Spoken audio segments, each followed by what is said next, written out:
अस्सलाम वालेकुम प्यारा ॿारो, welcome to biology learning point. पुट अॼु असां क्लास फर्स्ट ईयर मां हिकु ॿी वीडियो पढ़ण वारा आहियूं जंहिंजो नालो आहे life cycle of bacteriophage. Bacteriophage असांखे ख़बर आहे त अहिड़े वायरस खे चइबो आहे जेके बैक्टीरिया ते अटैक कनि या बैक्टीरिया खे मारीनि, उन्हनि खे असां बैक्टीरियोफेज चवंदा आहियूं। बैक्टीरियोफेज पंहिंजी लाइफ साइकिल जेको आहे पुट ॿिनि तरीक़नि सां कंप्लीट कंदा आहिनि। हिकिड़े खे असां चवंदा आहियूं लाइटिक साइकिल ऐं ॿिए खे असां चवंदा आहियूं लाइज़ोजेनिक साइकिल। लाइटिक साइकिल ऐं लाइज़ोजेनिक साइकिल में तमामु सिंपल फ़र्क़ु आहे त लाइटिक साइकिल अहिड़ो साइकिल हूंदो आहे जंहिंमें वायरस डायरेक्ट होस्ट में दाख़िल थियण खां पोइ जेको आहे सो डिस्ट्रॉय करणु शुरू करे छॾींदो आहे, मारणु शुरू करे छॾींदो आहे। जॾहिं त लाइज़ोजेनिक छा कंदो आहे, फ़िलहालु मारींदो कोन्हे, फ़िलहालु हुन जे जीन DNA में एड थी वेंदो आहे ऐं मल्टीपल पंहिंजियूं कॉपियूं कराईंदो। उन खां पोइ जेॾी महिल हिनखे ख़बर पवंदी हाणे मूंखे नुक़सानु पहुचण वारो आहे त पंहिंजी लाइफ जेको आहे सो अगेन लाइटिक साइकिल ते तब्दील करे छॾींदो। त इहे ॿ साइकिल्स आहिनि जिन खे असां डिस्कस करण वारा आहियूं। अॼु असां पहिरीं डिस्कस कंदासीं लाइटिक साइकिल खे, उन खां पोइ लाइज़ोजेनिक साइकिल ते। ॾिसो, लाइटिक साइकिल में चए थो हिकिड़ो वायरस जेको अटैक करे थो बैक्टीरिया ते, जीअं त असांखे ख़बर आहे त हिनखे बैक्टीरियोफेज चइबो आहे। हीउ छा कंदो आहे, रेप्लिकेट कंदो आहे होस्ट जे सेल जे अंदरि, ठीकु आहे। उन सां गॾोगॾु छा कंदो आहे, किल कंदो आहे सेल खे। कहिड़े प्रोसेस सां, प्लाज़्मोलाइसिस जी मदद सां। प्लाज़्मोलाइसिस माना पाणी जेको आहे सो ईअं थींदो, असां जेके सेल्स आहिनि बैक्टीरिया जा उन्हनि खे जेको आहे सो हीउ डिस्ट्रॉय कंदा, पर उन सां गॾोगॾु लाइज़ोजाइम एंजाइम जी मदद सां हीउ छा कंदा, हिननि खे कुझु सोराख ठाहींदा। उन सोराखनि जी मदद सां पाणी कंटिन्यूसली वाटर जे इन्हनि जे अंदरि इंटर थींदो ऐं सेल बस्ट थींदो। उन सां नवां वायरस जेके आहिनि से रिलीज़ थी वेंदा इन्वायरमेंट में। त इन प्रोसेस खे असां प्लाज़्मोलाइसिस था चऊं। प्लाज़्मोलाइसिस खे बेसिकली अगरि तव्हां ॾिसो त हिनखे असां पुट चवंदा आहियूं loss of water by plant self. Loss of water चवंदासीं हिते असां, लूज़ ऑफ वाटर जो लूज़ थियणु थींदो। पाणी जेतिरो अंदरि ईंदो उहो वरी ॿाहिरि ख़ारिज थींदो, हुन सां गॾोगॾु छा थींदो, बैक्टीरिया सेल तबाह थी वेंदो। त नवां वायरस जेके आहिनि से प्रोगेनी रिलीज़ थींदा, त जीअं उहे जेको आहे सो वधीक बैक्टीरिया खे अफेक्ट करे सघनि। इन क़िस्म जी लाइफ साइकिल खे असां चवंदा आहियूं लाइटिक लाइफ साइकिल। हाणे ॾिसूं था लाइटिक लाइफ साइकिल जा स्टेप्स कहिड़ा आहिनि, इहो केतिरो कमु करे।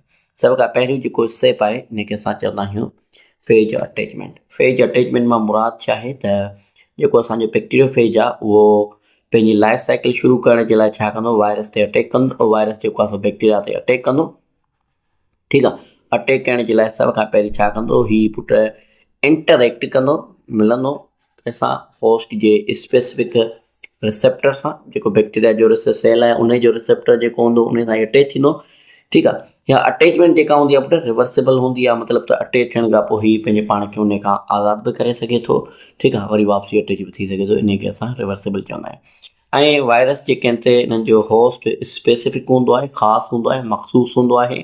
जीअं त असां हिननि जा कैरेक्टर ऑलरेडी डिस्कस करे चुका आहियूं। नंबर 2 पुट हीउ छा कंदो, जीनोम जी पेनिट्रेशन कंदो। जीअं त असां ॾिठोसीं त जेको हिनजी कॉन्टेक्ट टाइल जेका ॿाहिरि वारी शीट आहे उहा कॉन्टेक्ट थींदी ऐं DNA जेको आहे सो वायरस जेको आहे सो बैक्टीरिया में इंसर्ट कंदो। हाणे ॾिसो बैक्टीरियोफेज छा थो करे, स्ट्राइक थो करे पंहिंजी जेको आहे सो कॉन्टेक्ट टाइल जेका टेल शीट आहे उनखे सरफेस जेका वाल हूंदी आहे बैक्टीरिया जी, ऐं उनखे बैक्टीरिया जी वाल खे छा थो करे, तोड़े थो। वायरस पंहिंजो DNA हिन में दाख़िल करे थो।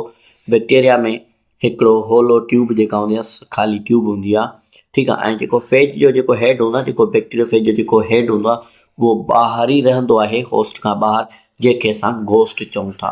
छा था चऊं, घोस्ट था चऊं।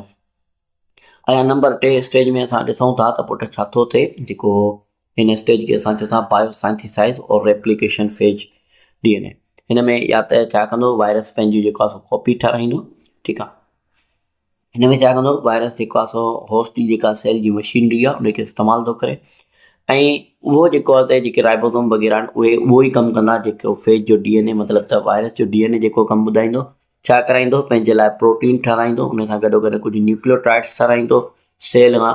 सेल किथे, DNA खे तोड़े करे, ठीकु आहे। उन खां पोइ उन्हनि खे जेको आहे सो इस्तेमालु कंदो त फेज जो जीनोम जेको आहे सो ठहे। जीनोम माना जेनेटिकल मटीरियल। वायरस जी ॻाल्हि थी हले त वायरस ते पंहिंजो जेको आहे सो जीनोम ठाराइण जे लाइ DNA खे तोड़े करे उन मां कापी बि ठाराए।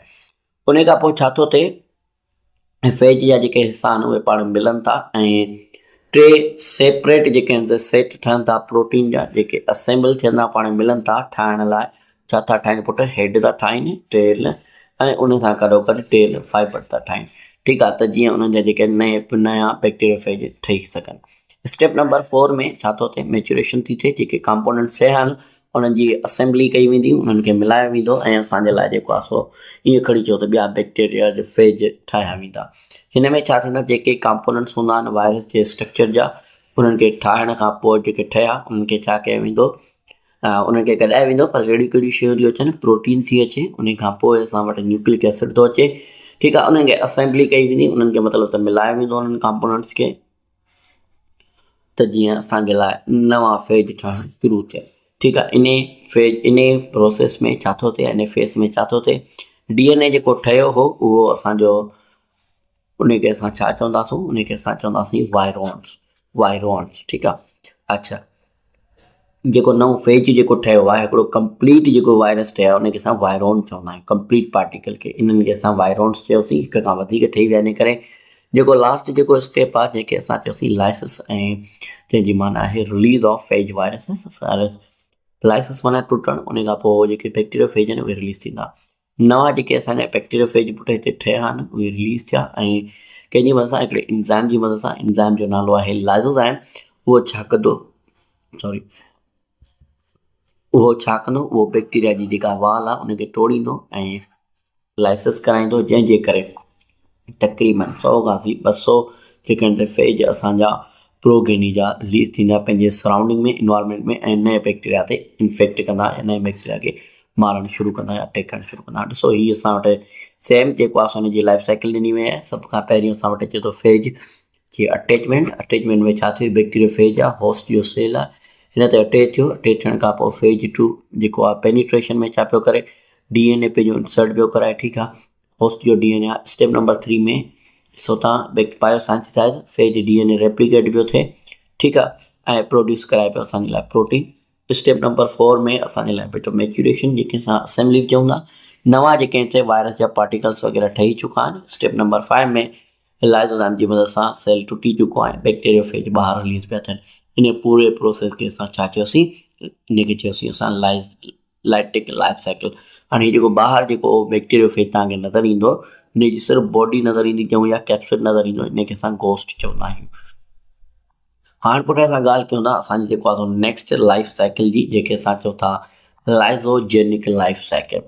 लाइज़ोजेनिक लाइफ साइकिल सिंपली आहे। हिन में छा थींदो आहे, वायरस छा कंदो आहे, डायरेक्ट होस्ट जे सेल खे कोन डिस्ट्रॉय कंदो आहे, बल्कि हीअं कंदो आहे, जो हुन में कॉपी जेका DNA हूंदो आहे पंहिंजो, उहो होस्ट जे DNA सां मिलाए करे हिकिड़ो नओं स्ट्रक्चर ठाहींदो आहे, जंहिंखे असां चवंदा आहियूं प्रोफेज। छा चयोसीं, प्रोफेज। हाणे ॾिसूं था प्रोफेज आहे छा।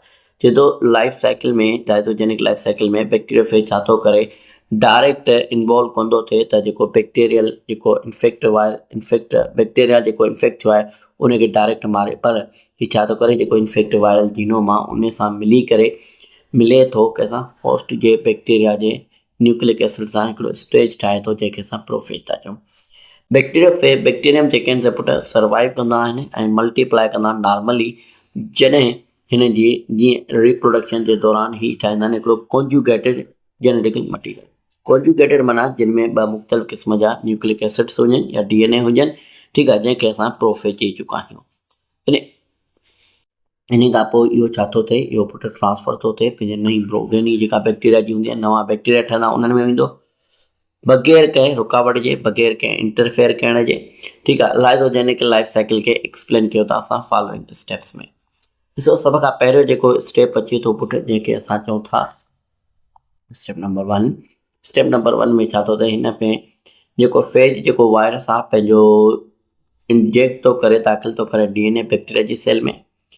जेका बैक्टीरिया सां जेका वायरस जी अटैचमेंट थी, उहा थींदी आहे साॻी प्रोसेस आहे जीअं लाइटिक साइकिल में थी। स्टेप नंबर 2 में छा थो थिए, जीनोम छा थो करे पुट, शामिल थी थो वञे होस्ट जे DNA सां, जंहिंखे असां प्रोफेज स्टेज था चऊं। उन खां पोइ असां नेक्स्ट में ॾिसूं था स्टेप नंबर 3 में, त वायरल जो जेको DNA आहे रेप्लिकेट थिए थो बैक्टीरिया जे DNA सां। ठीकु आहे, बैक्टीरिया जेॾी महिल डिवाइड करे थो त हीउ सफ़ा सुकून सां चुप करे वेठो हूंदो आहे, बग़ैर कंहिंखे का शइ ॿुधाइण जे, मतिलबु महसूसु कराइण जे। स्टेप नंबर 4 में प्रोफेज जेको आहे केॾी महिल बि एक्टिव थी वेंदो। ठीकु आहे, अनफेवरेबल कंडीशन अची वेंदियूं, कीअं अहिड़ी का केमिकल्स अची वञनि, ठीकु आहे, अल्ट्रावायलेट रेडिएशन अची वञनि या अहिड़ी का ॿी का शइ अची वञे त हीअ छा थी वेंदो, एक्टिव थींदो ऐं पंहिंजी लाइटिक साइकिल मां लाइज़ोजेनिक साइकिल में लाइटिक साइकिल में अची वेंदो। हाणे ॾिसो हीअ ईअं आहे जीअं अक्सर मूवीज़ में थींदो आहे त हिकिड़ो जेको आहे सफ़ा शरीफ़ थी माण्हू हलंदो आहे पियो, पर अचानक सां उहो जेको आहे सो विच में जेको आहे सो ख़बर पवंदी आहे त हीउ वॾो जेको आहे सो विलन आहे, वॾो गुंडो आहे, हीउ माण्हू मारे पियो। त सेम इन तरीक़े सां हीउ जेको आहे सो वायरस पंहिंजो एक्टिव करे थो। हिन में छा थो जेके फेज या जेके जीन्स हूंदा आहिनि उहे इनएक्टिव हूंदा आहिनि लाइज़ोजेनिक फेज़ में, पर एनवायरमेंट हिनखे छा कंदो आहे, ट्रिगर कंदो आहे, रेडिएशन या केमिकल्स वग़ैरह जेके हिनखे स्टिमुलस था कनि, स्टिमुलेशन आहिनि हिन जे लाइ।